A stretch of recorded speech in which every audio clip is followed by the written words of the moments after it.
இன்றைக்கி நாங்கள் கிசாஸ் செய்கிறத பற்றி பார்ப்போம்.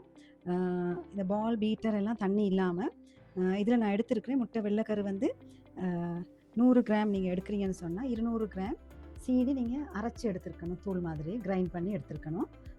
இது முட்டை 1 மடங்குன்னு சொன்னால் சீனி 2 மடங்கு இருக்கணும். மற்றது கலரிங்கும் எசன்ஸும் நீங்கள் எடுத்துருக்கலாம். ஏதாவது உங்களுக்கு விருப்பமான கலரிங் எசன்ஸும் வந்து பனானா, பைனாப்பிள் அப்படி ஏதாவது எசன்ஸ் வகையும் எடுத்துருக்கலாம். முட்டை வெள்ளைக்கருவு நுர வர்ற அளவு நாங்கள் பீட் பண்ணிக்கிறதுக்கு.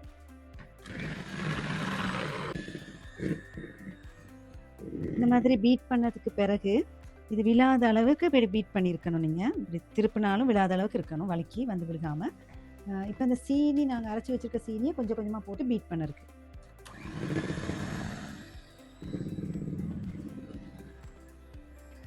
இதை பீட் பண்ணுற நேரம் உங்களுக்கு எசன்ஸும் கலரிங்கையும் போட்டுக்கலாம். உங்களுக்கு 2 கலர் வேணும்னா பிரிச்சுட்டு 2 கலரும் போடலாம். இப்போ நாங்கள் இதை இப்படி பீட் பண்ணி எடுத்துருக்குறோம். இந்த பீட் பண்ணி எடுத்ததை இந்த மாதிரி நீங்கள் எடுக்கிற நேரம் இப்படி இருக்கான்னு பாருங்கள். ஃபஸ்ட்டு இதை நாங்கள் பைப்பிங் பேக்குக்கு போட இருக்குது. பைப்பிங் பேக்கில் இந்த மாதிரி ஸ்டார் நாசலில் பெரிய நாசலுக்கு போடுங்க. இது 13-0S, அப்படி இல்லாட்டி 32க்கு போடலாம். இந்த மாதிரி பெருசாக இருக்குது அகலமாக இருக்கிற நாசலுக்கு போடுங்க. போட்டு பைப்பிங் பேக்குக்கு இதை நாங்கள் கலரிங் போட்டுக்கலாம். நான் எசன்ஸ் போட போகிறேன். எசன்ஸும் கலரிங்கும் போட போகிறேன். இதை நீங்கள் 2 கலர் வேணுமா அல்லது 3 கலர் வேணுமா பிரித்து போட்டுக்கலாம்.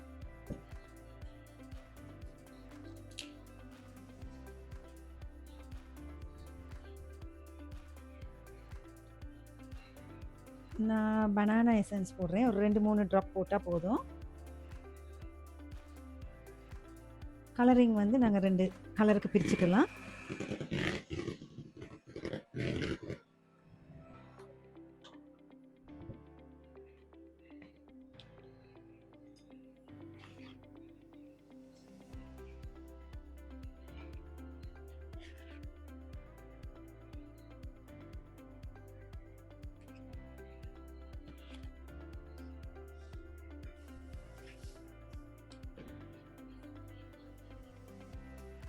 இந்த மாதிரி கலரிங் போட்டு நல்லா மிக்ஸ் பண்ணிக்கிறங்க. இல்லை இந்த மாதிரி ஷேடாக கூட வரலாம்.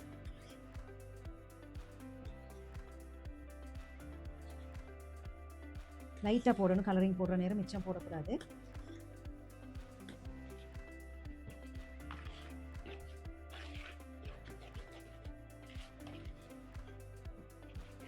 இப்போ இதை நாங்கள் பேக்கில் போட்டு பைப் பண்ண போகிறோம்.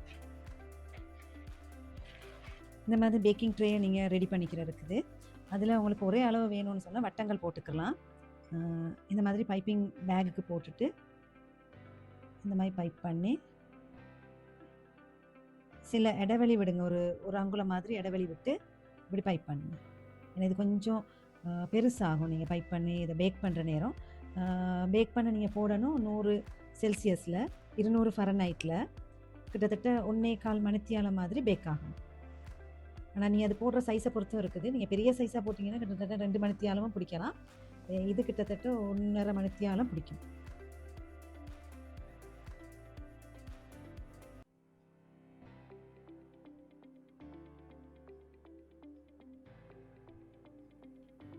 உங்களுக்கு பெருசாக வேணும்னா கொஞ்சம் பெருசாகவும் போடலாம். இதே மாதிரி போடணும்னு இல்லை, ரோஸ் மாதிரி ஷேப்புக்கும் போடலாம். ஆனால் அது போடுறது அவ்வளவும் ஒரே ட்ரேயில் ஒரே மாதிரி இருக்கணும். ஏன்னா பேக் பண்ணுற டைம் வந்து இப்போ நான் இதுக்கு வேறு டிசைன் போட முடியாது.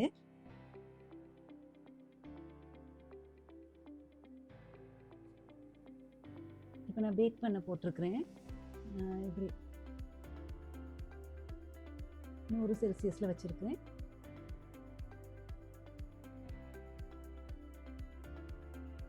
கிட்டத்தட்ட 1.5 மணித்தியாலம் பிடிக்கும்.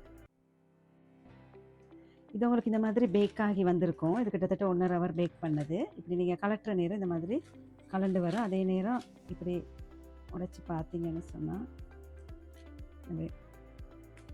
இந்த மாதிரி இருக்கும். நல்லா கிறிஸ்பியாக இருக்கும். இதை நீங்கள் ஒரு பாக்ஸில் போட்டு காற்று போகாமல் அடைச்சி வைக்கலாம். இந்த மாதிரி நீங்கள் அரேஞ்ச் பண்ணிக்கலாம்.